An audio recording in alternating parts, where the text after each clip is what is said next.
Hello, it's nice to have you again. Today on the portfolio, reaching you from the stables of NTA News 24 Abuja, Nigeria. As we step into the month of September, lots of economic activities are beginning to take place within and outside the country, prelude to the ever-busy month of October in the global economic calendar. Now, it is always that time to take stock of activities for the year and probably, make projections to help countries attain certain levels of development.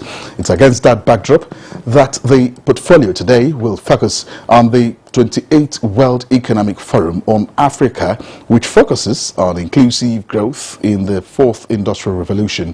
What will Nigeria be bringing to the table, and how will these decisions at the forum catalyze growth in the Nigeria business environment and, of course, the prospects for the fourth industrial revolution? Now, these are some of the questions begging for answers, and our guest is already seated in the studio. But let's go over to Comfort Amado for latest from the business environment. Hello, Comfort.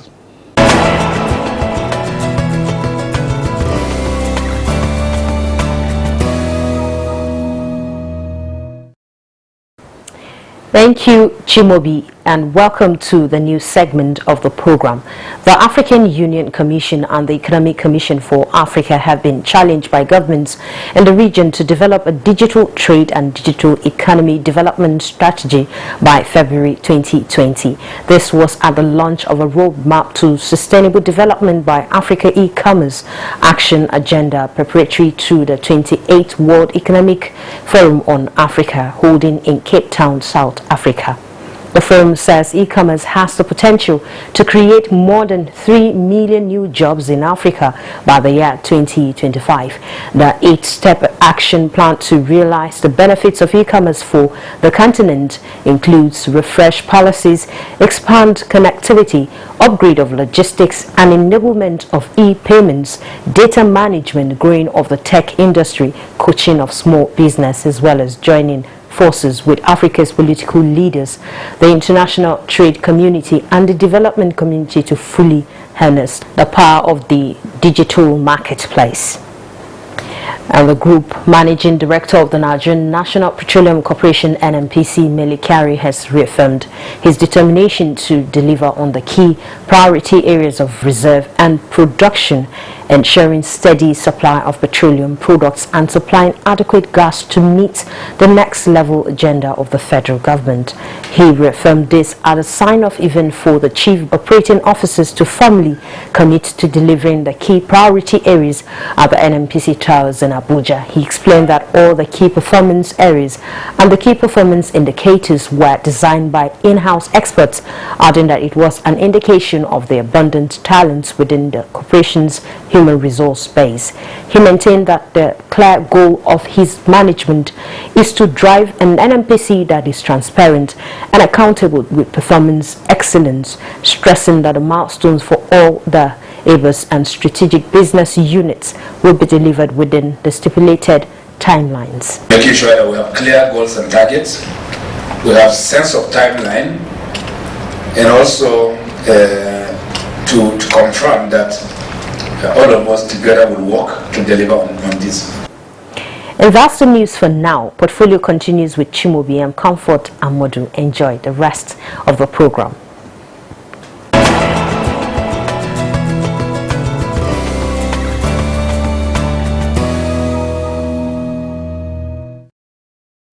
Thank you very much, Comfort. Now, the 28th World Economic Forum on Africa, holding in Cape Town, South Africa, will have in attendance about 1,100 leaders from 100 countries who will be looking at shaping inclusive growth and shared futures in the fourth industrial revolution.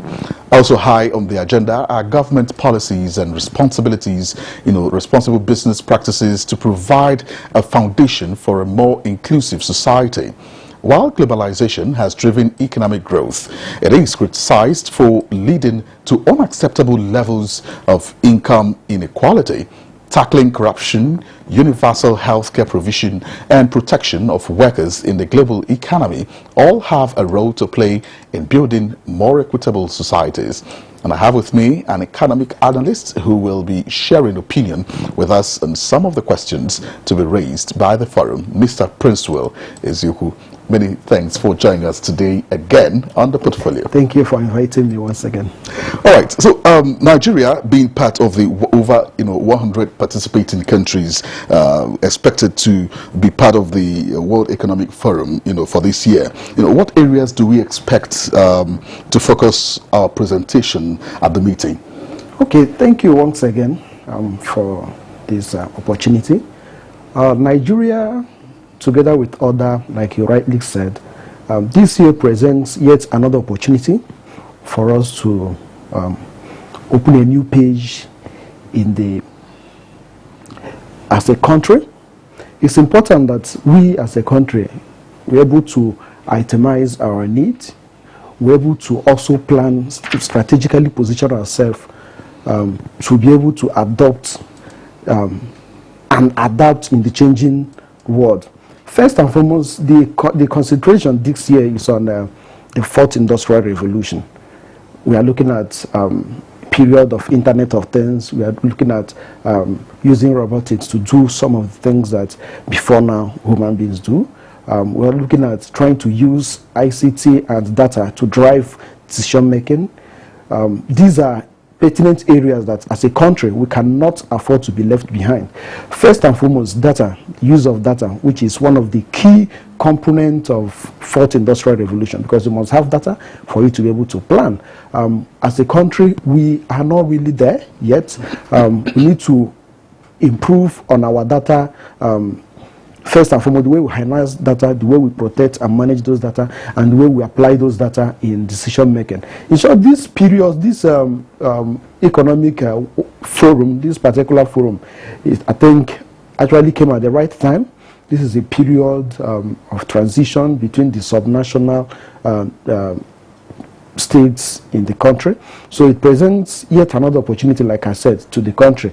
As a country, a whole lot of things continent-wise and then globally are happening, and we look at the just signed agreement that Nigeria we signed. Yes. Some of the discourse will actually begin there. From the program of things published by the World Economic Forum, they have over 200 discussions. Just before we get into harnessing the gains of the Africa continental free trade area that Nigeria had gone into, using this economic forum as a peg, looking the start of the fourth industrial revolution, like you did say, is just months away.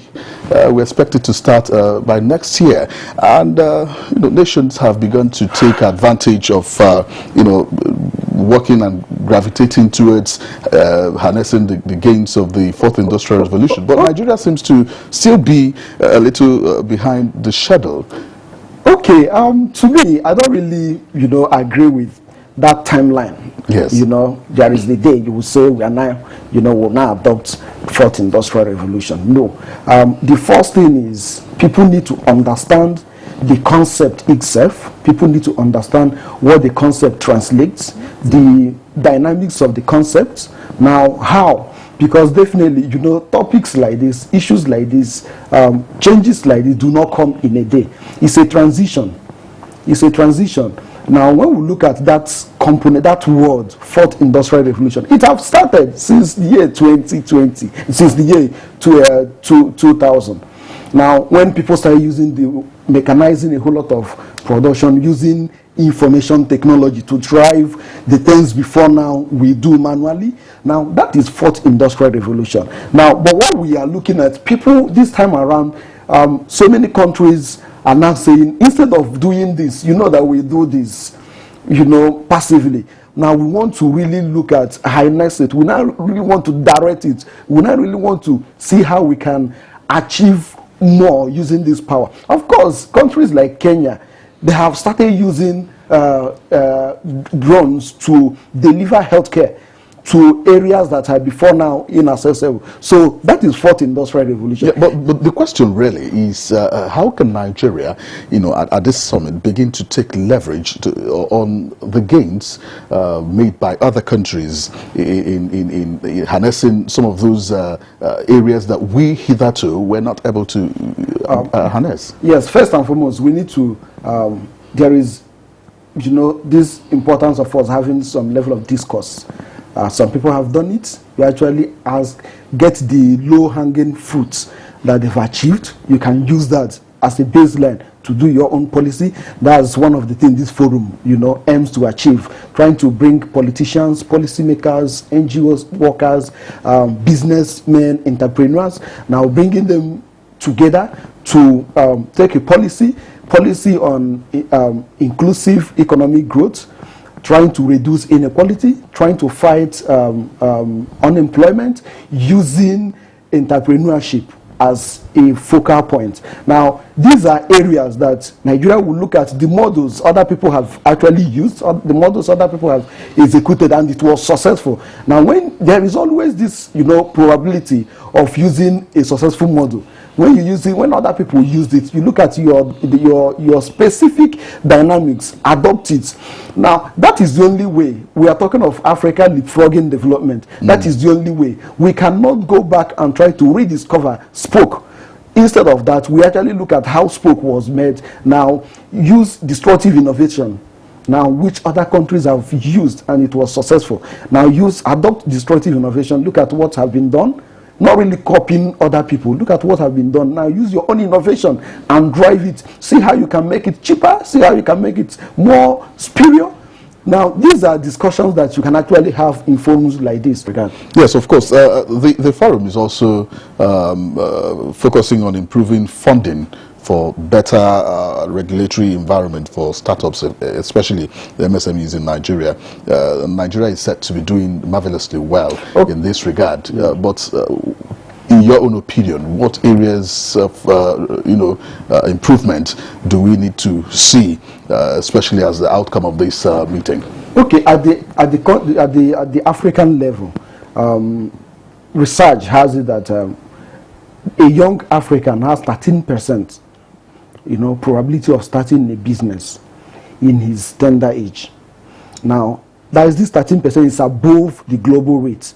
But conversely enough, we also have 14% of business failure, global rate. Now, that is attributable to poor funding, poor infrastructure. Now, the environment, the business, is operating. So, as a country, we have the skill sets.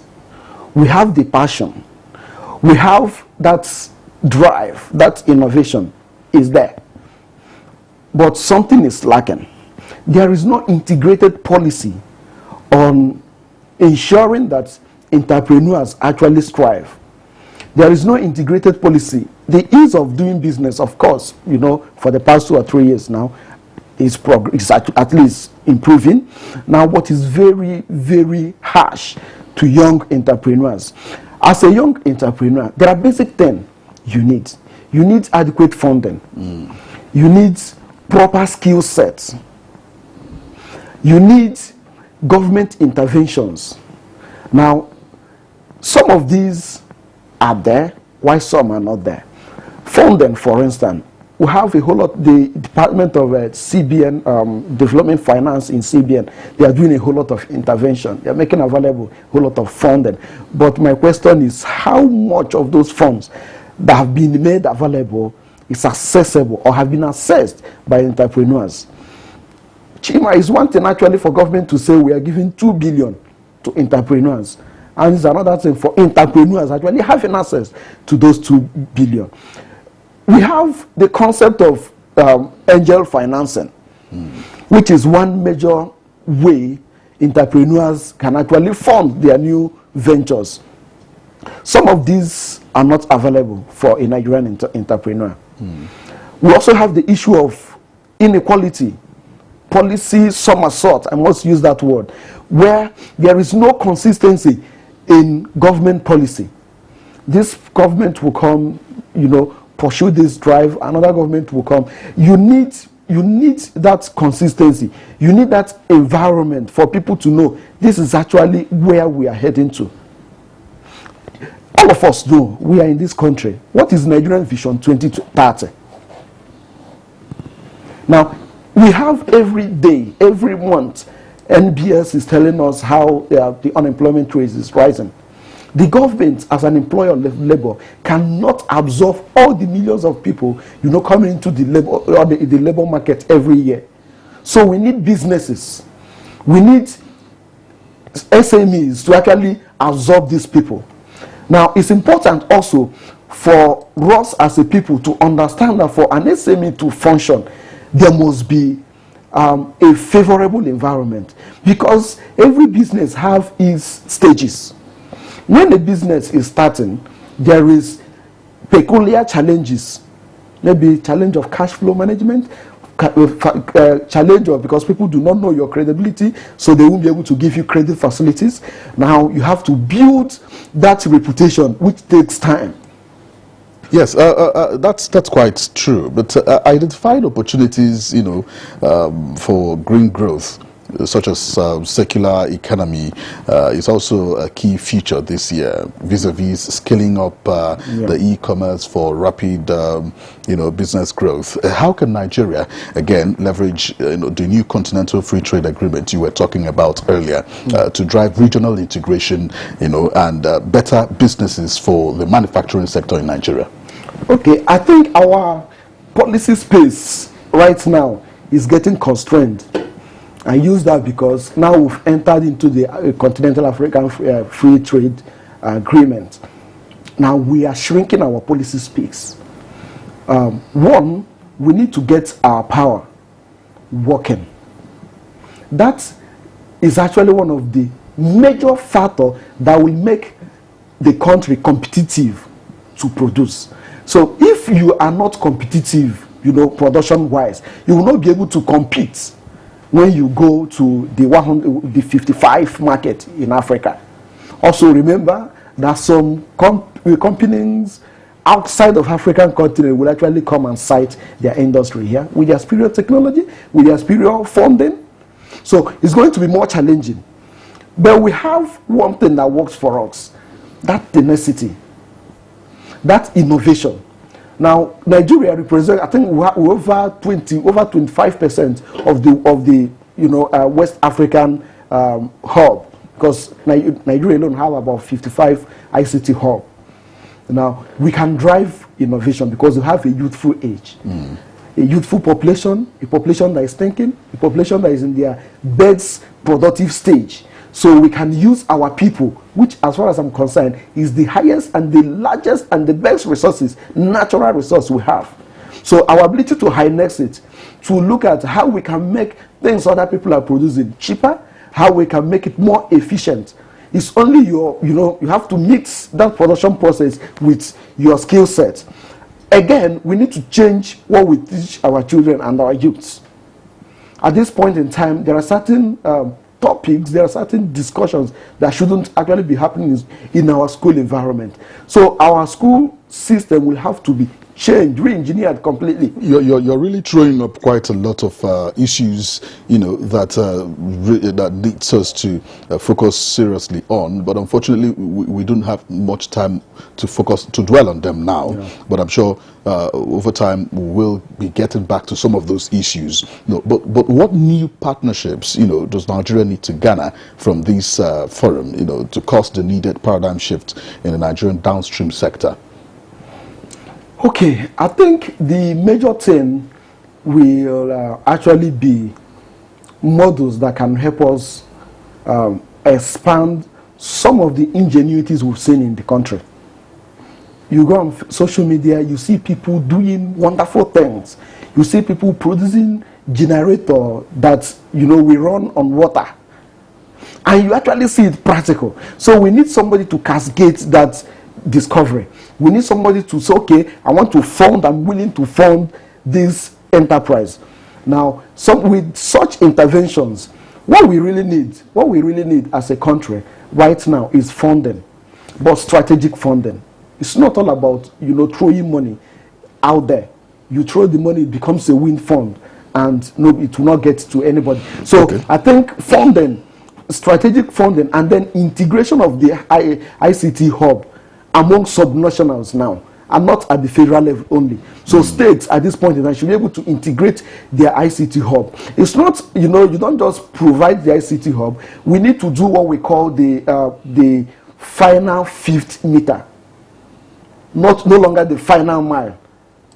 At this point in time, we need to actually take these interventions to the people, not bringing it to their place. Okay, so in just 30 seconds, because our time is really is really up already. You know, what role can Nigeria play, you know, in the global quest to create the 3 million jobs in Africa by 2025, considering the high deficit of jobs that we see in Nigeria? Is it actually feasible? It's feasible, but we must industrialize. You cannot create job without manufacturing. So we need to send our people from agriculture to adding value to those products. That is the only way we can actually do it. Remember, Nigeria is 200 million and Africa is 1.2 billion. Thank you very much. I'll take that as your last word. We must industrialize. I've really been speaking with an economist, Mr. Prince Will Eziokwu.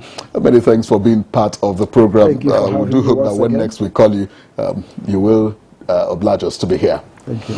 All right. When we return, we'll be taking a break now. When we return, Bossede Abel will take us through a review of the capital market figures for the week ended. Do stay with us.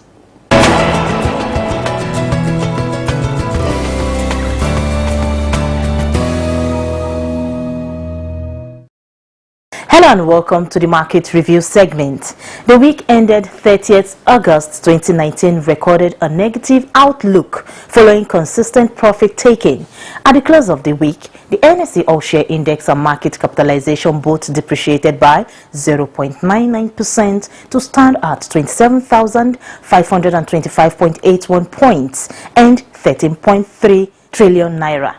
All other indices finished lower with the exception of NSE Insurance Index, NSE Mary Growth Index, and NSE Industrial Goods Index, which appreciated by 1.15%, 0.04%, and 0.34%, while the NSE ASM Index closed flat. In the course of the week, 713.1 million shares worth 13.2 billion naira in 16,237 deals were traded by investors on the floor of the exchange. The financial services industry led the activity chart with 401.8 million shares valued at 4.069 billion naira traded in 8,627 deals. The conglomerate industry followed with 123.3 million shares worth 197.2 million naira in 755 deals. National Corporation of Nigeria PLC, Access Bank PLC, and Zenith Bank PLC were the top three equities. They jointly accounted for 242.6 million shares worth 1.8 billion naira in 2,990 deals.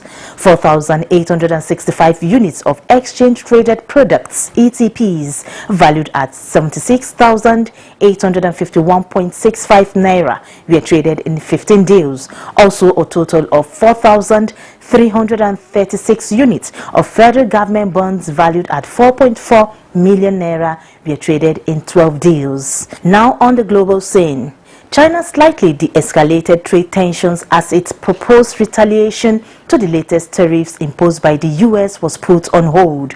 Stock markets were little changed as investors took a breather following a wild month of trading. The major indices posted their worst monthly performance since May. The Dow fell 1.7% in August, while the S&P 500 lost 1.8% and the Nasdaq pulled back 2.6%. That was the week-ended review for 30th August. Now over to you, Chimobi, for the rest of the program. I am Bossede Abel.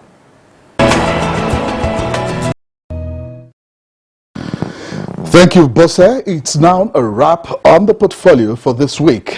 Be a part of the program by sending comments to our social media handles showing right there on your screen. Until next week, I'm Chimobi Walter Nali. Do have yourself a wonderful week.